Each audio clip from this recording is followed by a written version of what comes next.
Australia में Commonwealth bank series चल रही थी, एक ट्राई सीरीज जिसमें भारत, ऑस्ट्रेलिया और श्रीलंका की टीमें भिड़ रही थी। भारतीय टीम का प्रदर्शन इस टूर्नामेंट में अब तक कुछ खास नहीं रहा था। इससे पहले टेस्ट सीरीज में ऑस्ट्रेलिया ने भारत को 4-0 से हराया था। पॉन्टिंग, क्लार्क और हसी जैसे बल्लेबाजों ने भारतीय टीम की गेंदबाजी की वीकनेस को पूरी तरह से एक्सपोज कर दिया था। वनडे में भी भारत की शुरुआत डिसअपॉइंटिंग रही। लगातार हार, कप्तान धोनी पर उठते सवाल और कुछ सीनियर खिलाड़ियों की थकान का असर उनके खेल में झलकने लगा था।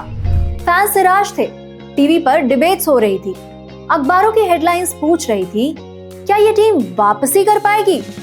और इसी सवाल का जवाब देने के लिए 28 फरवरी 2012 को होबार्ट के बेलरिफ ओवल में क्रीज पर उतरा एक 23 साल का नौजवान।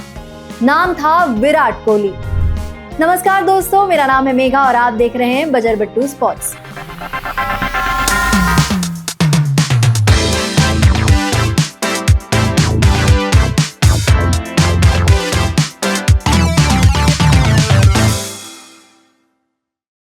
वो दौर विराट कोहली के करियर का ट्रांजिशन फेज था।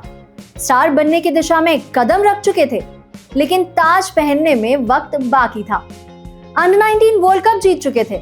2011 में वर्ल्ड कप की शुरुआत शतक से की थी, लेकिन बीच बीच में प्रदर्शन ऐसा भी होता था कि लोग कहने लगते बस T20 टाइप प्लेयर है, बड़े फॉर्मेट में शायद फिट नहीं।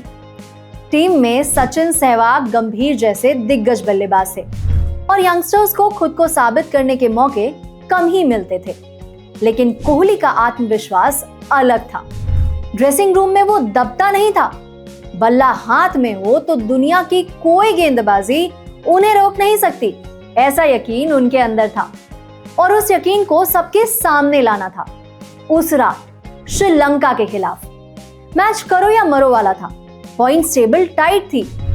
भारत को ना सिर्फ मैच जीतना था बल्कि बोनस पॉइंट्स की जरूरत थी। श्रीलंका ने पहले बल्लेबाजी करते हुए 50 ओवर्स में 320 रन जड़ दिए। तिलक रत्ने दिलशान और कुमार संगकारा सबलाइन टच में दिखे। दिलशान ने 160 रन बनाए, संगकारा ने 105। ऐसा लग रहा था जैसे आज श्रीलंका की टीम पुरानी यादें ताजा कर रही है, उस दौर की जब वो नंबर 1 बनने की रेस में थे। अब भारत को टूर्नामेंट में बने रहने के लिए 321 रनों का टारगेट 40 ओवर में चेस करना था। अगर हार गए या 40 ओवर से ज्यादा ले लिया तो फाइनल की रेस से बाहर होना तय था। 321 का लक्ष्य, वो भी 40 ओवर में, मतलब 8 रन प्रति ओवर से ज्यादा की रिक्वायर्ड रेट। उस समय के हिसाब से ये लगभग नामुमकिन जैसा था। लेकिन जब विराट कोहली बल्लेबाजी करने उतरे तो उनका हाव भाव कुछ अलग ही था। गंभीर पहले से ही टिके हुए थे और भारत की शुरुआत ठीक ठाक रही थी, लेकिन अब चाहिए था टेम्पो, वो गियर जिसकी मदद से रन तेजी से आए। कोहली ने क्रीज पर आते ही संकेत दे दिए थे कि आज कुछ अलग होने वाला है। उनके पहले कुछ स्ट्रोक्स ही इतने क्लीन थे कि फील्डर्स हिलते भी नहीं थे और गेंद बाउंड्री के पार निकल जाती। वो उस दिन किसी और ही जोन में थे, एकदम परफेक्ट फोकस। गंभीर और कोहली के बीच 115 रनों की शतकीय साझेदारी हुई। रन लगातार बनते रहे, रन रेट भी नियंत्रण में रहा। लेकिन जब गंभीर 63 रन बनाकर रन आउट हुए तो एक पल के लिए लगा कि कहीं भारत यहां से मोमेंटम ना खो दे। लेकिन कोहली की आंखें कुछ और ही इशारा कर रही थी, जैसे कह रहे हो रुकना नहीं है। गंभीर के आउट होने के बाद कोहली के साथ आए सुरेश रैना और यही से शुरू हुआ उस पारी का असली टर्निंग पॉइंट। आखिरी 10 ओवर में 100 से ज्यादा रन चाहिए थे, यानी 30 से 40 ओवर के बीच, और सामने थे थिसारा परेरा और लसित मलिंगा जैसे गेंदबाज। लेकिन कोहली के आगे उस दिन कोई असरदार नहीं था। उन्होंने हर बॉलर को बराबर से टारगेट किया, हर ओवर में बेहतरीन रन बटोरे। सबसे यादगार पल आया 35वें ओवर में। लसित मलिंगा गेंदबाजी कर रहे थे, वही मलिंगा जो डेथ ओवर्स के स्पेशलिस्ट माने जाते थे। लेकिन उस दिन कोहली के पास हर चाल का तोड़ था। एक ही ओवर में 24 रन, ऑफ स्टंप के बाहर फुल लेंथ गेंद को पॉइंट के ऊपर से चौका, फिर एक 6 लॉन्ग ऑन के ऊपर से, फिर trademark flick shot mid wicket के पार।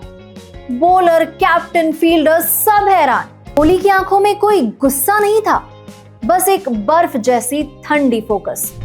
और उस फोकस का असर ये हुआ कि भारत ने 38.4 ओवर में ही 321 रन बना लिए। कोहली 86 गेंदों में 133 रन बनाकर नॉट आउट रहे, 16 चौके, 2 छक्के और स्ट्राइक रेट 154 से ज्यादा।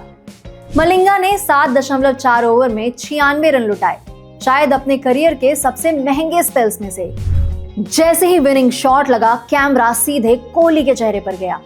कोई दिखावा नहीं, बस एक ठंडी सांस और टीम की तरफ एक लुक, जैसे कह रहे हो ये तो बस शुरुआत है। उस पारी ने ना सिर्फ भारत को फाइनल की रेस में बनाए रखा, बल्कि एक लेजेंड के उदय का ऐलान भी कर दिया।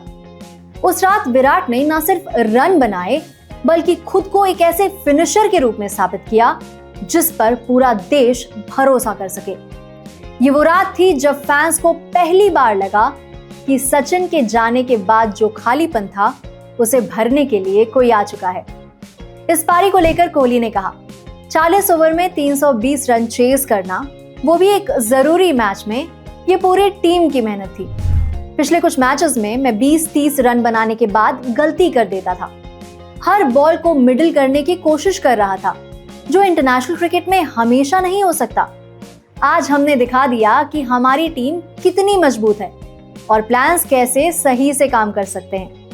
बस मेहनत करते रहना और टिके रहना जरूरी है। इस मैच के रोमांच ने कप्तान धोनी को भी बेहद प्रभावित किया। इस मैच के बाद धोनी ने कहा, यह अब तक की सबसे शानदार ओडीआई क्रिकेट में से एक थी। जब आपको 40 ओवर में 321 रन चाहिए होते हैं तो अच्छी शुरुआत बहुत जरूरी होती है। रन तो चाहिए ही, लेकिन क्वालिटी भी मायने रखती है। हमारा प्लान था कि उन्हें 250 या ज्यादा से ज्यादा 270 तक रोक लें। हमें पता था कि हमारी टीम में दम है, लेकिन 320 का टारगेट थोड़ा ज्यादा लग रहा था। फिर जैसे ही हमें वो अच्छी शुरुआत मिली, भरोसा हो गया कि हम मैच निकाल सकते हैं। और फिर कोहली ने जो पारी खेली वो अद्भुत था। ऐसी पारी देखने के बाद किसी कप्तान के पास क्या जवाब हो सकता है। विराट की उस पारी ने विपक्षी कप्तान महिला जयवर्धने को भी तारीफ करने के लिए मजबूर कर दिया। उन्होंने कहा, जब वो इस तरह से बल्लेबाजी करते हैं तो ज्यादा कुछ किया नहीं जा सकता। विराट ने बेहतरीन पारी खेली, जैसे अपने आप से बाहर निकलकर खेल रहे हो। विकेट भी सही था। हमारे गेंदबाजों का पूरे टूर्नामेंट में ये पहला खराब दिन था। तो ठीक है, सिर्फ कोहली ही नहीं बल्कि बाकी बल्लेबाजों ने भी अच्छी बैटिंग की। कोहली की ये पारी सिर्फ रन बनाने के लिए याद नहीं की जाती, ये इसलिए याद की जाती है क्योंकि ये एक बदलाव का ऐलान था। उस रात के बाद कोई भी टीम कोहली को हल्के में लेने की हिम्मत नहीं करती। वो अब सिर्फ एक टैलेंटेड यंगस्टर नहीं थे, वो एक फिनिशर बन चुके थे, एक चेज मास्टर। खुद कोहली ने कई साल बाद एक इंटरव्यू में कहा कि हॉबार्ट की उस पारी ने मुझे भरोसा दिया कि मैं इसी लेवल का खिलाड़ी हूं और मैं दबाव में भी इंडिया के लिए मैच जिता सकता हूं। उस इनिंग्स के बाद कोहली का ग्राफ बस ऊपर ही गया। 2013 champions trophy, 2014 Asia cup, 2016 T20 world cup, 2021 का इंग्लैंड टूर, तब से आज तक कई बड़े मंच आए और कई यादगार पारियां बनी। लेकिन जब भी पूछा जाए कि द चेज बिगैन वेयर, तो जवाब हमेशा एक ही होगा, 28 फरवरी 2012 होबार्ट। वैसे कोहली की अब तक की चेज करती हुई पारियों में आपकी फेवरेट कौन सी पारी है? कमेंट सेक्शन में हमें जरूर बताएं। और अगर वीडियो पसंद आया तो देखते रहिए बजर बट्टू स्पोर्ट्स।